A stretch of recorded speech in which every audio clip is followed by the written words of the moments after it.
kurang dari 6 bulan. Assalamualaikum warahmatullahi wabarakatuh. Waalaikumsalam warahmatullahi wabarakatuh. Waalaikumsalam warahmatullahi wabarakatuh.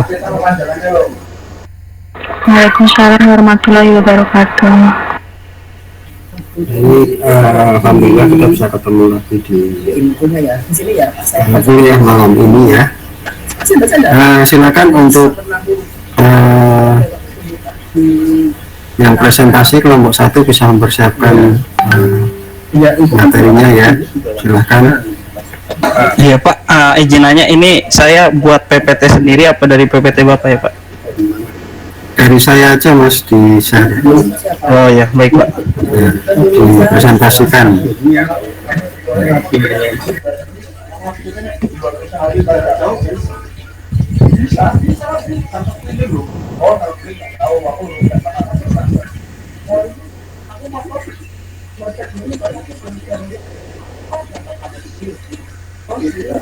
Nah, sudah kelihatan, Pak.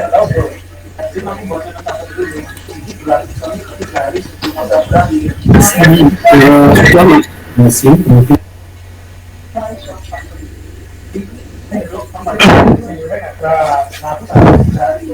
Ya, mungkin Mbak Anita bisa dimulai. Assalamualaikum warahmatullahi wabarakatuh. Dari kelompok 1 bersama Mas Rafli. Berikut presentasi dari kelompok kami. Yang pokok bahasanya meliputi pentingnya minat berwirausaha, kewirausahaan dan perguruan tinggi, dan batas nilai wirausaha melalui pendidikan tinggi. Selanjutnya, pentingnya minat berwirausaha. Wirausaha sebagai potensi pembangunan negara menjadi lebih mantap jika ditunjang wirausahawan yang handal. Manfaat wirausaha: menambah lapangan pekerjaan atau mengurangi pengangguran, generator pembangunan lingkungan, bidang produksi, distribusi, pemeliharaan lingkungan, kesejahteraan, dan sebagainya. Yang ketiga, memberi bantuan kepada orang lain dan pembangunan sosial. Yang keempat, mendidik karyawan menjadi orang mandiri, disiplin, jujur, dan menghadapi pekerjaan. Yang kelima, memberi contoh cara bekerja keras tanpa melupakan prinsip agama kepada Allah Subhanahu wa Ta'ala. Yang keenam, hidup efisien, tidak bertambah-tambah dan tidak boros. Selanjutnya, wirausaha sebagai potensi pembangunan. Dua dharma bakti wirausaha terhadap pembangunan bangsa yaitu: yang pertama, wirausaha mengatasi kesulitan lapangan kerja, meningkatkan pendapatan masyarakat. Yang kedua, sebagai pejuang bangsa dalam bidang ekonomi, meningkatkan ketahanan nasional, mengurangi ketergantungan pada valuta asing. Walaupun begitu, tidak banyak yang mau menjadi wirausaha karena pandangan negatif masyarakat terhadap profesi wirausaha.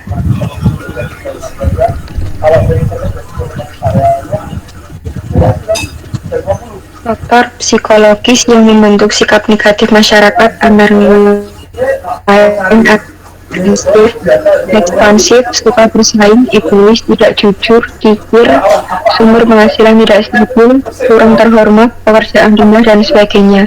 Selanjutnya, mereka tidak menginginkan anaknya menerjun bidang dan berusaha mengalihkan perhatian anak untuk apa sekolah tinggi jika hanya menjadi pedagang. Pandangan ini sudah tertanam kuat di lubuk hati besar rakyat kita dengan penjajahan Belanda sampai beberapa dekade kemerdekaan. Landasan filosofis ini yang menyebabkan rakyat Indonesia tidak termotivasi terjun ke dunia wirausaha. Rasulullah Shallallahu Alaihi Wasallam pernah ditanya oleh para sahabat, pekerjaan apakah yang paling baik ya Rasulullah? Rasulullah menjawab, orang yang bekerja dengan tangannya sendiri dan setiap jual beli yang bersih. Hadis riwayat Al-Bukhari. Jual beli yang bersih merupakan bagian dari kegiatan profesi bisnis. Para ulama sepakat mengenai kebaikan pekerjaan dagang atau jual beli sebagai perkara yang telah diperhatikan sejak zaman Nabi hingga masa kini. Dalam hadis lain, Rasulullah SAW bersabda, pedagang yang jujur dan terpercaya bersama-sama para nabi, orang shodikin, dan para syuhada. Hadis riwayat Tirmidzi dan Hakim. Berdagang atau berbisnis harus dilandasi oleh kejujuran. Apabila tidak jujur, tunggulah kehancuran. Apabila jujur, ia mendapat keuntungan dari segala penjuru yang tidak ia duga sebelumnya. Orang tua sudah tidak berpandangan negatif lagi di dunia bisnis. Para lulusan perguruan tinggi tidak lagi malu. Kalau kebutuhan akan menjadi menyatakan bahwa satu negara akan mampu membangun apabila 2% dari jumlah penduduknya bergerak dalam bidang wirausaha. Dengan demikian, jika negara kita berpenduduk 200 juta jiwa, wirausahawannya Orang sebanyak kita. Katakanlah jika kita hitung semua perdagangan Indonesia mulai dari pedagang kecil sampai pedagang besar. Tentunya sebagian terbesarnya adalah kelompok kecil yang belum terjamin mutunya dan belum terjamin kelangsungan hidupnya atau kontinuitasnya. Menurut Alex Computer, kewirausahaan adalah seorang inovator, individu yang punya semangat, kemampuan, dan pikiran untuk melakukan cara berpikir yang dan malas. Wirausahawan mempunyai peran untuk mencari kombinasi baru gabungan dari 5 hal, yaitu yang pertama pengenalan barang dan jasa baru, metode produksi baru, sumber bahan mentah baru, pasar-pasar baru, dan yang terakhir organisasi industri baru. Yang ketiga, makna wira swasta dan wirausaha. Wira swasta terdiri dari 3 kata, yaitu wira, swah, dan sta. Wira adalah manusia unggul, teladan, berbudi luhur, berjiwa besar, berani, pahlawan atau pendekar kemajuan, dan memiliki keunggulan watak. Swah artinya sendiri, sta artinya berdiri. Daud Yusuf tahun 1988 menyatakan bahwa seorang wira swasta adalah orang yang memenuhi kriteria berikut. Yang pertama, memimpin usaha baik secara teknis maupun ekonomis dengan berbagai aspek fungsional seperti memiliki secara penuh atau sebagian, mengurus dalam kapasitas sebagai penanggung jawab sebagai manajer, menerima tantangan ketidakpastian dan mampu menanggung risiko ekonomi yang sulit diukur secara kuantitatif dan kualitatif, mempelopori usaha baru, menerapkan kombinasi baru, memburu keuntungan dan manfaat secara maksimal, membawa usaha ke arah kemajuan, perluasan, perkembangan melalui jalan kepemimpinan ekonomi untuk menaikkan prestis, kebebasan, kekuasaan, dan kehormatan, dan kontinuitas usaha. Kewirausahaan terdiri atas 3 bagian pokok yang tidak dapat dipisahkan satu dengan yang lainnya, yaitu yang pertama, sikap mental wira swasta, 2, kewaspadaan mental wira swasta, 3, keahlian dan keterampilan wira swasta. Bagian ketiga telah banyak didapatkan dari pendidikan sekolah yang ada, tetapi bagian yang satu dan kedua masih memerlukan banyak waktu dan pemikiran untuk mengembangkannya. Selanjutnya, ciri-ciri seorang wira swasta. Yang pertama, perilakunya terpuji, disiplin, jujur, dan tekun. Yang kedua, berani menanggung resiko dengan penuh perhitungan yang matang. Yang ketiga, mempunyai daya kreasi, motivasi, dan imajinasi. Yang keempat, hidup efisien, tidak boros, tidak pamer kekayaan atau demonstration effect. Yang kelima, mampu menarik orang lain, karyawan untuk bekerja sama. Yang keenam, mampu menganalisis dan melihat peluang. Dalam berbagai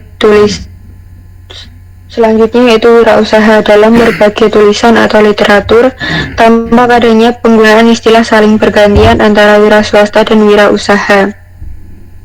Ada yang menyatakan bahwa wira swasta merupakan pengganti istilah entrepreneur, dan untuk istilah entrepreneur digunakan wirausaha, sedangkan untuk istilah entrepreneurship digunakan istilah kewirausahaan. Dalam kepustakaan bisnis, beberapa sarjana Amerika memberi arti entrepreneurship sebagai kegiatan individual atau kelompok yang membuka usaha baru dengan maksud memperoleh keuntungan atau laba, memelihara usaha dan membesarkannya dalam bidang produksi atau distribusi barang-barang ekonomi atau jasa. Wirausaha adalah sikap mental yang berani menanggung resiko, berpikir maju, berani berdiri di atas kaki sendiri. Selanjutnya, prinsip wirausaha dan orang-orang sukses. Pertama, winner regard men as highest and greatest value, loser as those to realize their goals. Orang-orang yang sukses menempatkan SDM sebagai nilai tertinggi, orang-orang yang gagal menganggap manusia hanya sebagai alat. Yang kedua, winners are far-sighted, losers short-sighted. Orang-orang yang sukses berpandangan luas, orang-orang yang gagal berpandangan sempit. Yang ketiga, winners solve problems, losers are dissolved by problem. Orang-orang yang sukses memecahkan masalah, orang-orang yang gagal terbawa masalah. Winner anticipate the unexpected, losers are never tolerate at unexpected. Orang-orang yang sukses dapat mengatasi hal-hal yang tidak diharapkan. Orang-orang yang gagal tidak mampu menggapai hal yang diharapkan. Selanjutnya, kewirausahaan dan perguruan tinggi. Kewirausahaan dan perguruan tinggi. Yang pertama ada eksistensi perguruan tinggi. Fungsi PT itu mempersiapkan generasi muda untuk menguasai masa depan bangsa. Nah, masalahnya itu apa? Lulusan perguruan tinggi, dunia industri sama dengan pengangguran. Nah, bagaimana kontribusi perguruan tinggi dalam membuka peluang kerja? Dan kedua, yang bagaimana eksistensi perguruan tinggi dalam kembangkan dunia wirausaha. Nah, yang kedua, pendidikan tinggi menaikkan status sosial dan keinginan penghasilan yang lebih besar pada sektor ekonomi karena pendidikan tinggi. Pendidikan tinggi menjadi jaminan status sosial bukan kebutuhan. Sejak awal berdiri, perguruan tinggi dihadapkan pada dua kutub yang saling bertentangan. Yang pertama, analog system, yaitu kebutuhan industri. Yang kedua, continental system, masalah penelitian dan pemahaman ilmu tanpa mempedulikan perkembangan masyarakat industri. Yang fungsi PT menurut Daniel Bell ada 4. Yang pertama, memelihara tradisi kebudayaan. Yang kedua, mencari kebenaran penelitian melalui penemuan dan scholarship. Yang ketiga, melatih. Bapaknya belum ada ya?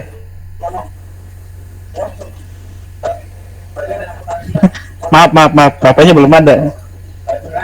Udah di ACC. Yang 4, menerapkan pengetahuan untuk kepentingan masyarakat. Eksistensi perusahaan perguruan tinggi dalam memperdayakan ekonomi masyarakat dan mengembangkan jiwa kewirausahaan mahasiswa dapat terjadi jika perguruan tinggi memiliki komitmen dan kemampuan serta diberi peluang untuk beradaptasi dalam kegiatan perekonomian. Peluang itu dapat dilaksanakan melalui kegiatan intra dan ekstrakurikuler.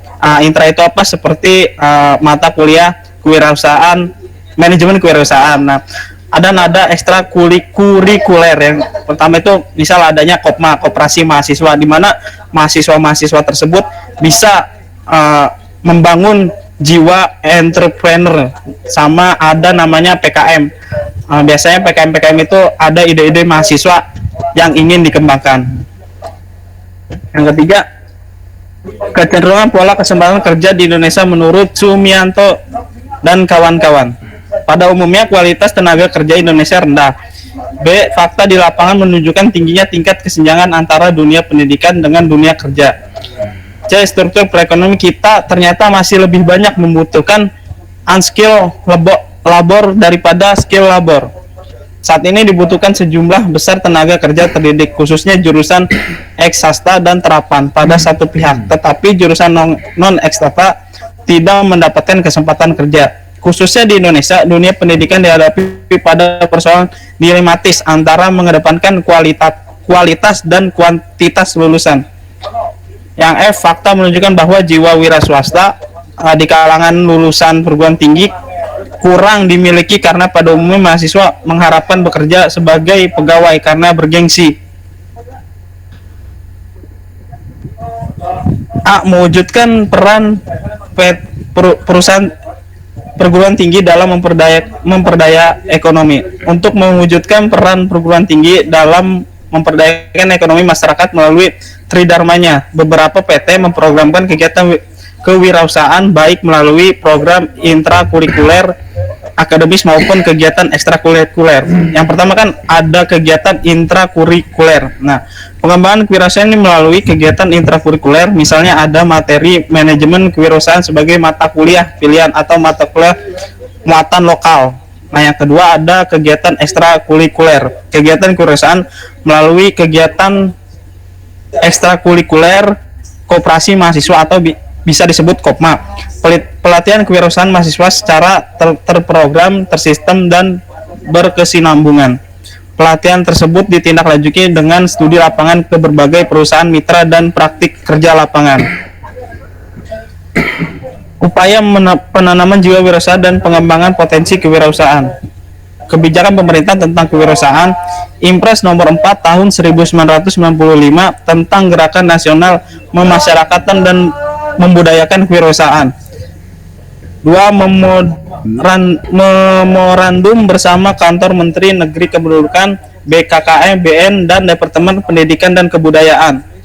Nomor 27 garis miring HK 104 garis miring E6 garis miring 96 atau no titik 0314 garis miring U garis miring 1996 tentang peran serta mahasiswa Indonesia dalam program pembangunan keluarga kesejahteraan dalam rangka penanggulangan kemiskinan melalui program kegiatan mahasiswa perguruan tinggi di Indonesia. C. Program-program kewirausahaan, upaya memperdaya ekonomi masyarakat perguruan tinggi dan memberikan peluang bagi mahasiswa dalam menanamkan jiwa dan menumpuk bakat kewirausahaan itu dilaksanakan dalam bentuk kuliah kerja usaha atau KKU. Aplikasi KKU tersebut dilaksanakan bersama-sama melalui bentuk praktik kerja lapangan usaha atau PKLU, kuliah kerja nyata usaha KKNU, karya alternatif mahasiswa usaha KAMU, pengabdian kepada masyarakat usaha PKM, dan program kreatif mahasiswa. Pemberian subsidi dana sebagai modal kerja. Menciptakan jaringan dengan kementerian atau instansi lainnya. 1. Untuk mewujudkan program pengembangan kewirausahaan di kalangan mahasiswa, PT perlu menciptakan jaringan dengan bekerja sama dengan berbagai instansi, departemen, dan dunia industri. Hal itu penting agar mahasiswa yang telah menerima mata kuliah kewirausahaan ataupun mengikuti pelatihan kewirausahaan dalam organisasi kemahasiswaan ekstrakurikuler dapat melakukan studi lapangan, praktik kerja lapangan, dan magang di dunia industri atau usaha. Dengan demikian, mahasiswa memiliki pengalaman konkret berwirausaha di samping wawasan kewirausahaan. Realitas PT terjebak dalam memproduksi tenaga penganggur terdiri karena adanya hambatan sosio-kultural. Mata kuliah kewirausahaan selain berisi wawasan kewirausahaan juga pendidikan yang menerapkan prinsip dan metodologi ke arah pembentukan kecakapan hidup atau life skill.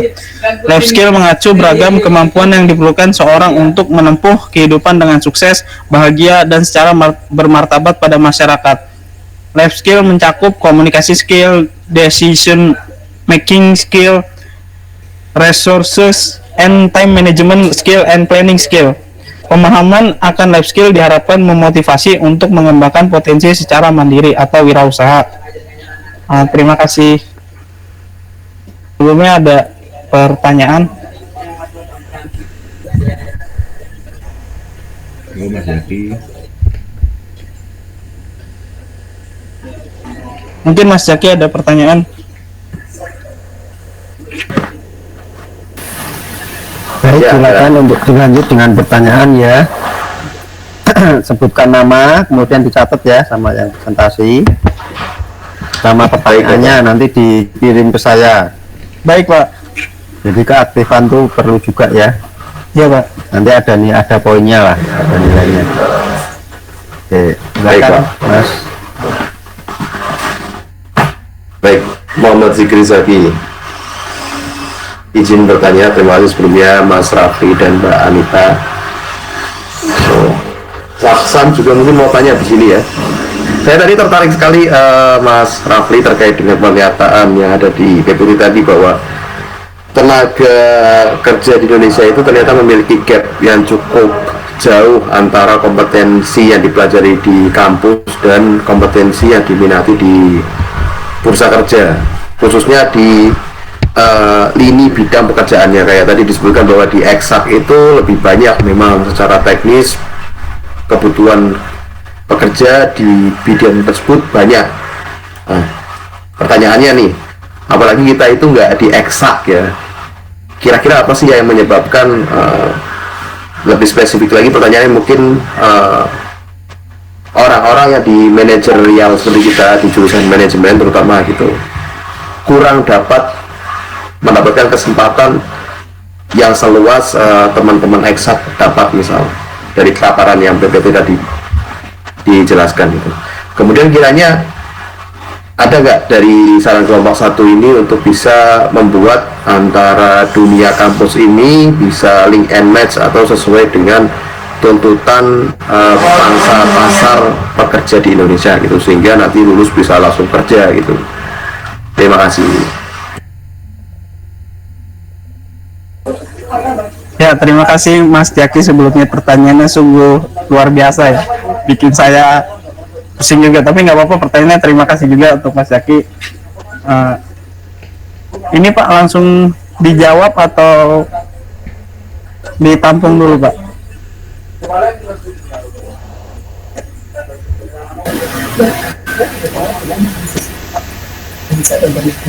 Bisa ditampung dulu ya. Ya Pak, baik Pak.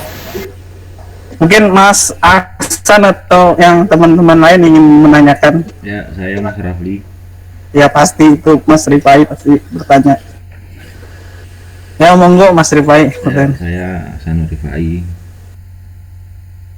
Begini Mas Rafli, tadi disampaikan ada poin fakta menunjukkan bahwa jiwa wira swasta entrepreneur di kalangan lulusan PT kurang diminati ya, karena pada umumnya mahasiswa mengharapkan bekerja sebagai pegawai. Pertanyaan mungkin bisa ditulis di chatting nanti biar lebih mudah ya, saya dicatat sama yang presentasi. Mas Digri tadi pertanyaannya bisa di sama Mas Rifai juga bisa, atau yang lain mau nulis juga bisa. Baik Bapak. Ya.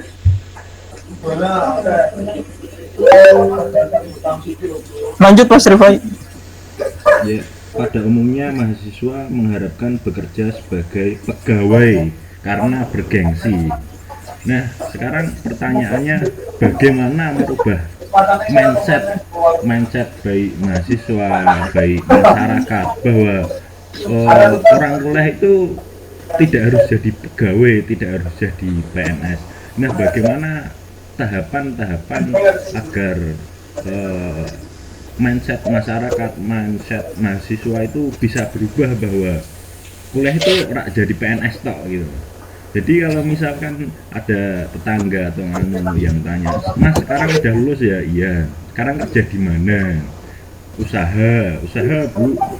Lu kuliah tinggi-tinggi kok cuman usaha atau wira swasta itu. Lah gimana tahapan-tahapan untuk merubah mindset mahasiswa atau masyarakat agar tidak jadi budaya seperti itu. Ya, mari Mas Rafli. Ya, terima kasih Mas Rifai atas pertanyaannya.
Mungkin Mbak Anita mau menjawab pertanyaan dari Mas Jaki atau Mas Rifai?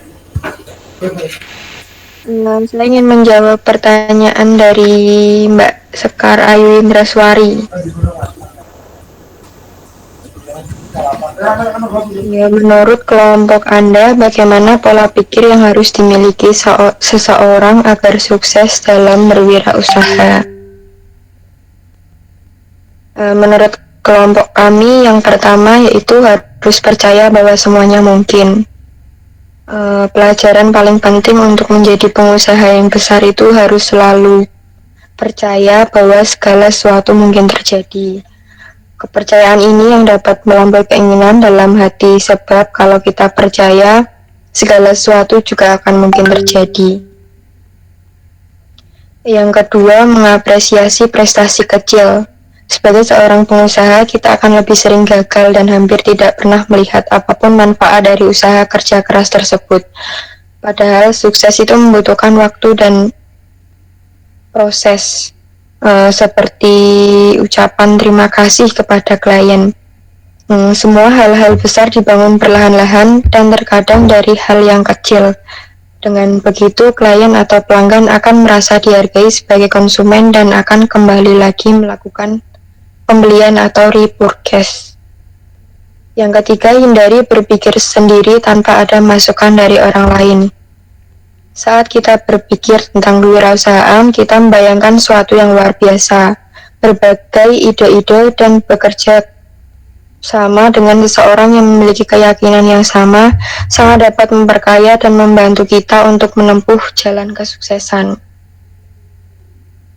Yang keempat, fokus dengan yang dikerjakan. Kita akan selalu melihat rumput tetangga yang lebih hijau. Pikirkan menjadi seorang yang perfeksionis untuk mencapai target yang kita inginkan. Seorang pengusaha bisa menghabiskan banyak waktu dalam menganalisis pesaingnya, melihat bagaimana cara agar dapat mengunggulinya atau mungkin meniru produk yang telah mereka buat. Tapi jangan terlalu banyak menghabiskan waktu untuk mengamati orang lain. Fokus pada ide kita sendiri dengan meningkatkan kreativitas.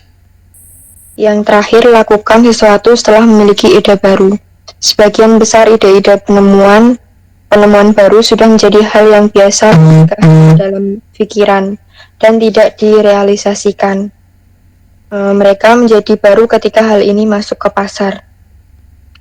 Ketika kita memiliki sebuah ide, langkah berikutnya adalah pergi untuk mewujudkan ide itu. Itu berlaku pada setiap aspek kehidupan dan terkadang menjadi yang pertama lebih baik daripada menjadi yang sempurna. Bagaimana Mbak Indras? Apakah sudah jelas? Ya, sudah cukup jelas Kak Anita, terima kasih. Sama-sama. Ya, terima kasih Mbak Anita sama Mbak Sekar ya. Mungkin saya izin menjawab pertanyaan Mas Ahsan dulu ya. Mas Jikri, susah juga nih. Keren ya. Mungkin nanti bisa didiskusin sama Mbak Anita dulu. Pertanyaan Mas Jaki ya. Kenapa sih pertanyaan Mas Ahsan itu kenapa sih sekolah tinggi-tinggi tapi ujung-ujungnya ya usaha juga? Mungkin jawaban dari saya, edukasi dan sosialisasi kepada mahasiswa dan masyarakat bahwa dari lulusan perguruan tinggi tidak hanya mencetak pegawai negeri saja. Misal kan bisa kuliah itu di bidang aspek kehidupan dapat dijangkau, karena di perguruan tinggi tidak hanya mengajarkan pegawai namun segala aspek bidang seperti mempelajari wirausaha. Nah, untuk merubah mindset mahasiswa atau masyarakat tidak butuh waktu yang singkat, namun juga proses yang cukup lama. Jadi, selama kuliah itu tidak hanya mencetak pegawai-pegawai saja, tapi bisa juga mengembangkan usaha. Banyak juga contoh artis-artis yang lulusan sarjana atau lulusan di luar negeri berwirausaha juga, seperti siapa ya? Mikha Tambayong. Kan dia juga lulusan Harvard, dia juga mempunyai usaha seperti itu, Mas Rifai. Baik, Mas Menteri juga ya. Ya, nggak hanya perguruan tinggi nggak hanya mencetak pegawai saja, tapi bisa juga kita berwirausaha gitu. Begitu Mas Ahsan. Baik-baik, cukup Mas Rafli, terima kasih. Sama-sama Mas Ahsan. Ini pertanyaan dari Mas Zaki ya. Ntar saya baca dulu.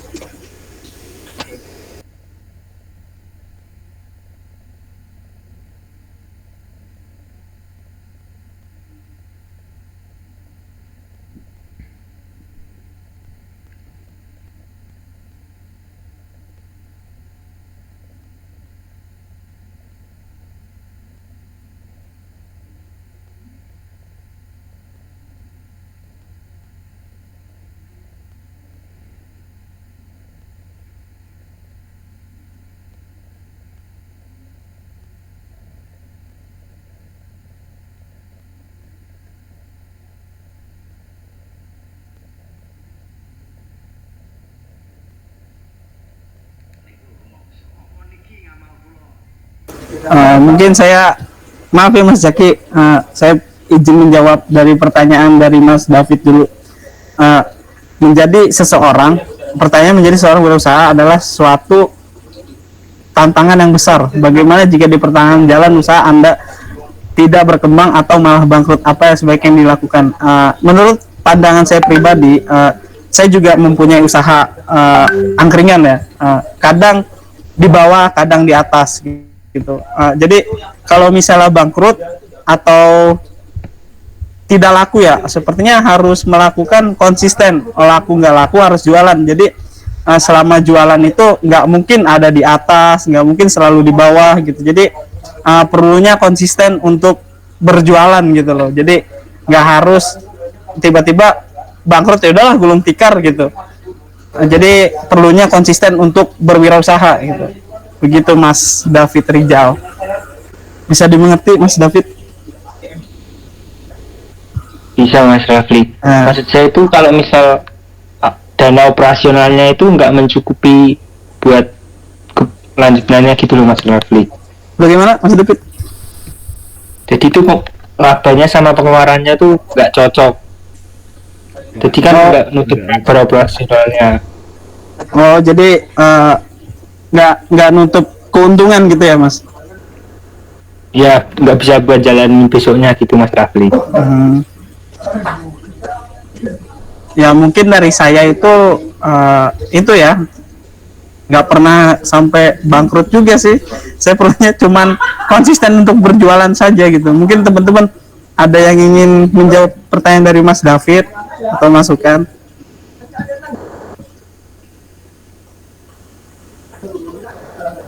Kemarin kan banyak tuh artis-artis seleb kayak Syahrini bikin bisnis kue, artis-artis itu ya Mas Raffi.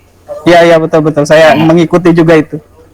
Nah itu kan sekarang udah nggak laku ya. Itu kan mereka kan punya modal-modal yang besar. Nah kalau orang-orang kecil yang nggak punya modal kan itu kalau misalnya nggak nutup laba operasionalnya kan pasti susah untuk jalanin usaha depannya gitu Mas Raffi. Ya mungkin dari saya ya tutup gitu karena nggak ada modal lagi kan, nggak ada daripada dijalankan malah jadi buntung gitu loh. Mungkin solusinya mencari bisnis yang lain gitu. Begitu Mas David. Baik, makasih Mas Raffi. Ya, mohon maaf Mas David ya. Iya. Mungkin Mbak Anita mau menjawab pertanyaan dari Mas Zaki. Saya ingin menambahkan jawaban untuk Mas David Rizal. Pertanyaannya hampir sama dengan Mas Tirta ya, pada intinya. Kenapa sebuah bisnis itu bisa bangkrut atau rugi? Itu karena kurangnya disiplin dalam pengelolaan uang. Jadi kalau orang bisnis itu, uang bisnis dan uang pribadi itu harus dipisah. Lalu harus ada kayak rincian dananya itu digunakan untuk apa saja. Jangan sampai pengeluarannya lebih besar gitu. Apakah dapat diterima?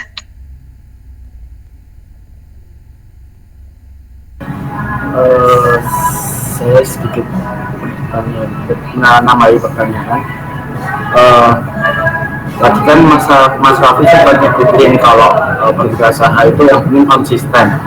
Nah, mungkin motivasi atau bagaimana sih biar diri sendiri ini, yang misalkan diri yang mau usaha ini biar tetap semangat gitu loh Mbak atau Mas, itu motivasinya seperti apa kalau dari Mas Raffi dan Mbak Anita?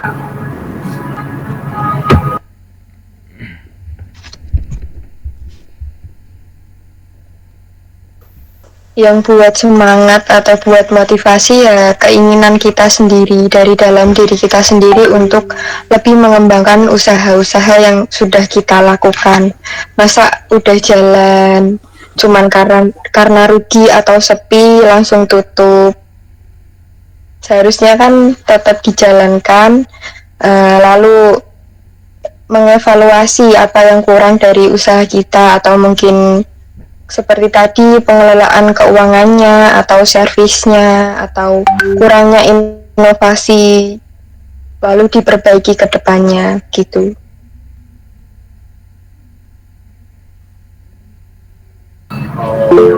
Terima kasih Mbak Anita. Mas Yohan.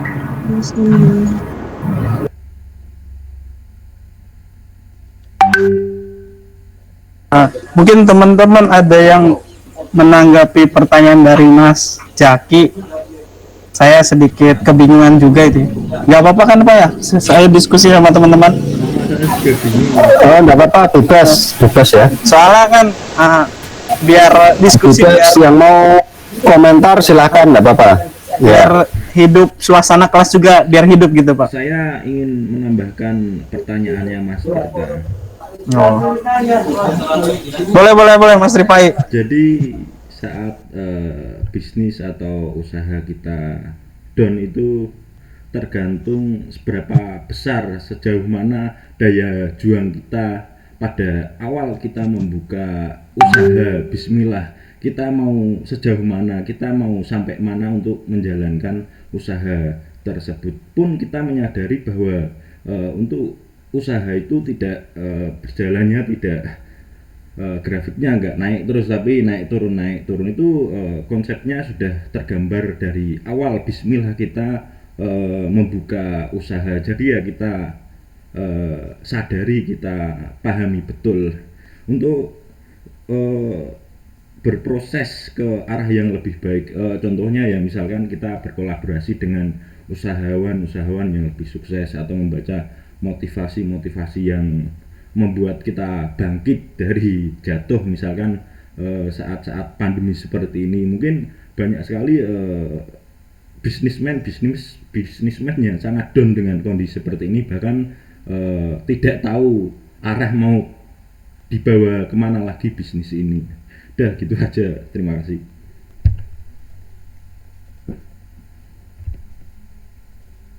Ya, terima kasih Mas Rifai atas tanggapannya. Mungkin teman-teman balik lagi ke pertanyaan Mas Jaki nih.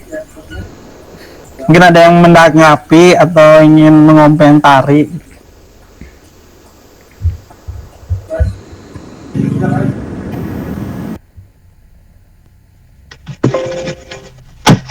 Mungkin pertanyaannya dibacakan lagi Mas Rafli.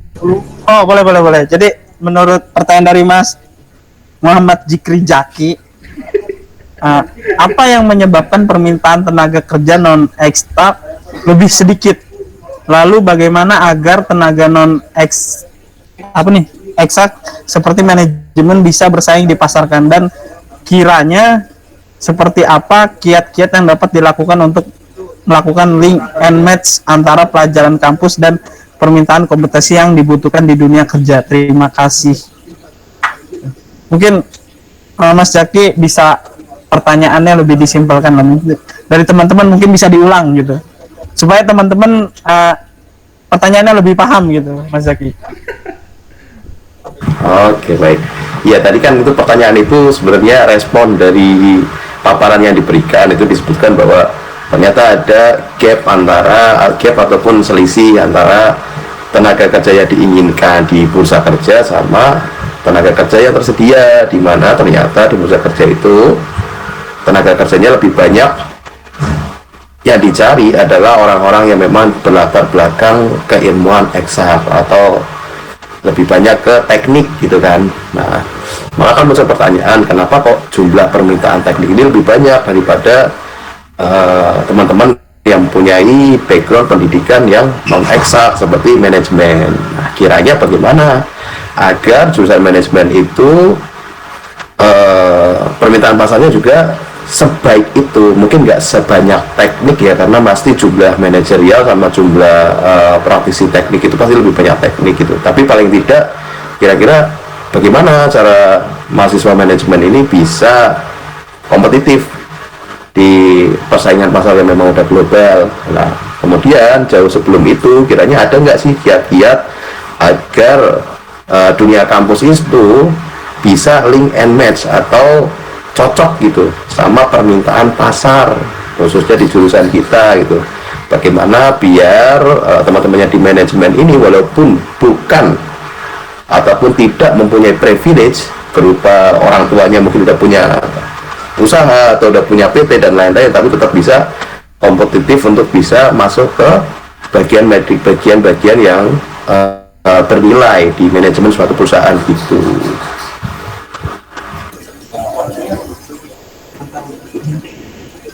Ya, begitu Mas Rifai.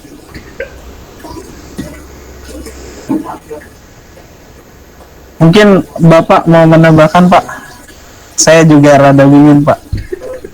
Mungkin bisa ditanggapi, Pak.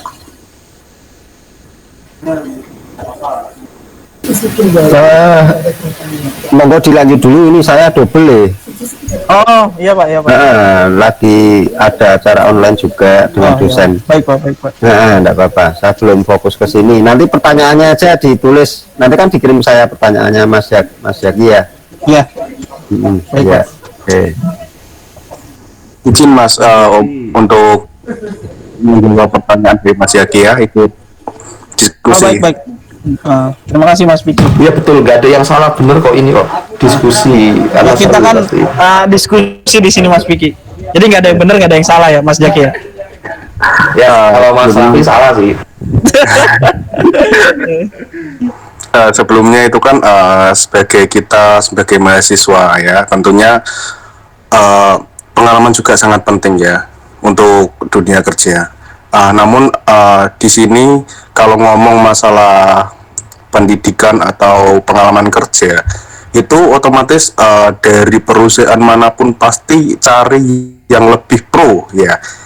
Nggak mungkin kan dari perusahaan kita misal mencari orang atau tenaga kerja itu yang asal-asalan, misal tidak mempunyai background atau pengalaman dalam bekerja. Namun kita sebagai mahasiswa kan tentunya kalau bisa jangan mau kalah sama orang yang sudah terjun di situ. Kita harus saling belajar. Nah, maka dari itu kenapa dari lapangan pekerjaan itu memilih orang yang sudah mempunyai pengalaman kerja atau sudah ahli di bidangnya? Menurut saya itu wajar-wajar saja sih. Namun lebih baik kita sebagai mahasiswa itu tentunya berani berterjun dan berani bersaing. Tentunya kita jika mau ingin bekerja di bidang itu, tentunya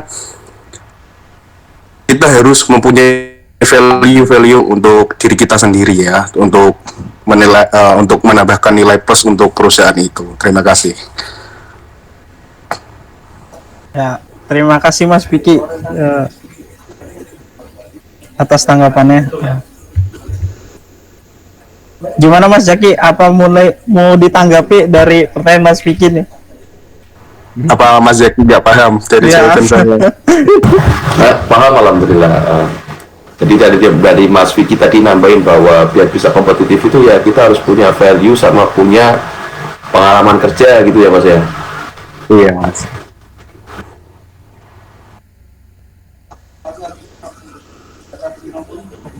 Cukup Mas Jaki atau gimana Mas Jaki? Nambahin sendiri Mas Jaki. Oh, mungkin Mas Jaki pertanyaan sama jawabannya pengen dijawab sendiri. Kalau itu namanya ngetes. Ini benar minta sharing kan. Kira-kira seperti apa ya. Kalau yang udah berjalan berarti kan, karena tadi Mas Vicky itu bilang pengalaman kerja, ya saya kepikir program yang baru itu, Kampus Merdeka ya namanya ya. Ya, Kampus Merdeka. Ya, cuman saya nggak tahu persis karena nggak ngalamin itu kan. Mungkin teman-teman juga nggak banyak yang mengalami, cuman ada juga mungkin yang dunia ngalamin gitu. Tapi memang paradoks juga sih, kalau udah lulus gitu terus ngelamar kerja, permintaannya pasti berpengalaman minimal 2 tahun itu, padahal kita baru lulus gitu. Malah kita Sampai ada BB-nya kan, sampai ada BB-nya kan, daftar kerja Pak, saya mau daftar kerja ya. Kami butuh yang sudah berpengalaman. Nah saya ini kerja biar berpengalaman Pak. betul. Kartu BPJS loh. Pakai kartu BPJS. Itu sekarang wajib ya Mas Rifa ya? Oh iya. Mungkin Mas Vicky NIM-nya nanti bisa ditulis di kolom chat biar nanti saya kirim ke Pak Lutfinya biar enak. Baik Mas. Mungkin ada lagi Nah pertanyaan. kalau Mas Rafli nih gimana nih Mas Rafli? Karena Mas Rafli saya sih punya sepakat sama usaha kan. Mas Rafli kan punya usaha nih ya kan, tadi angkringan. Nah itu gimana Mas Rafli nyeleksi tenaga kerjanya? Saya sih nyeleksinya yang gimana ya? Yang benar-benar ingin bekerja. Malah saya bukan dari lulusan SMA atau SMP, tetapi rata-rata anak jalanan yang saya rekrut gitu loh. Yang betah malam Yang yang kuat malam, kan angkringan identik sama malam ya. Ya, identik sama malam. Nah, saya malah bukan dari anak SMA atau anak kuliahan, malahan saya merekrutnya dari jalanan gitu loh, dari misal yang sudah bertato, mohon maaf kayak begitu. Mungkin saya merekrutnya kayak begitu Mas Zaki. Entah kenapa saya klop aja sama mereka gitu loh. Nah sekarang Mungkin ada trust, ada kepercayaan gitu loh aku sama pegawai gitu. Unik ya ini ya. Begitu. Begitu Mas Zaki. Mbak Anita gimana kira-kira? Sepakat gak? Nah, Mbak Anita juga punya usaha nih kayaknya nih. Masih pengangguran Mas. Tawa tuh ini.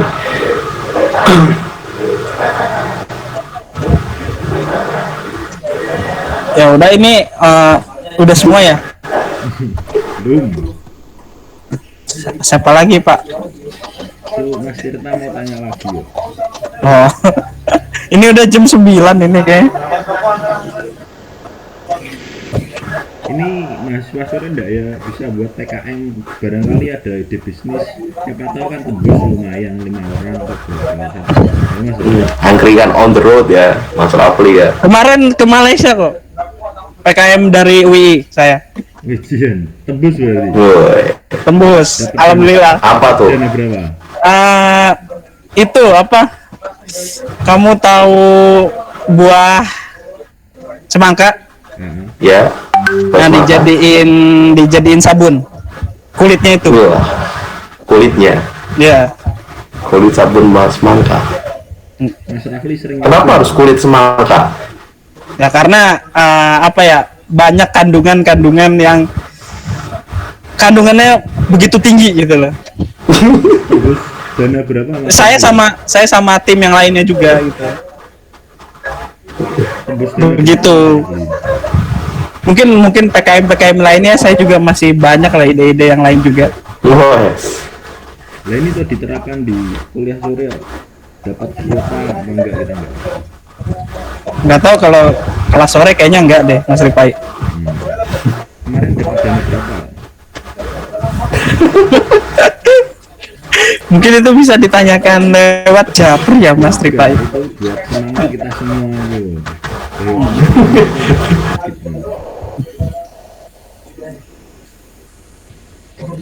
Sudah tidak ada yang menanyakan lagi. Mungkin dari kelompok 1 cukup sekian, kurang lebihnya saya mohon maaf, tapi kebanyakan kekurangan kayaknya.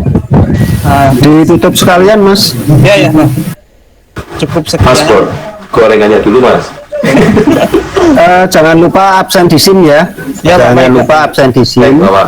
Tapi tidak usah pakai komentar, tidak apa-apa. Itu kemarin ada yang katanya kalau komentar itu sudah absen gitu, enggak ya. Tapi ada absen sendiri loh ya. Oh iya, Ya. Pak. Buat teman- Ya, Yang paling absen itu ya, Pak, ya? Isi. Jadi semester kemarin tuh ada yang tanya ke saya, Pak saya kok nilainya sekian loh lah, kamu katanya banyak yang kosong, ternyata dia komentar. Jadi komentarnya itu dianggap absen, lah itu enggak salah ya. Oke, silahkan. Mas Ini Pak, Raffi. pertanyaan-pertanyaannya sama responnya nanti kirim ke Bapak atau gimana Pak? Iya, itu saya enggak apa-apa. Nah, udah Ya. cukup. Mungkin tadi pembukaannya dari Mbak Anita, mungkin bisa ditutup.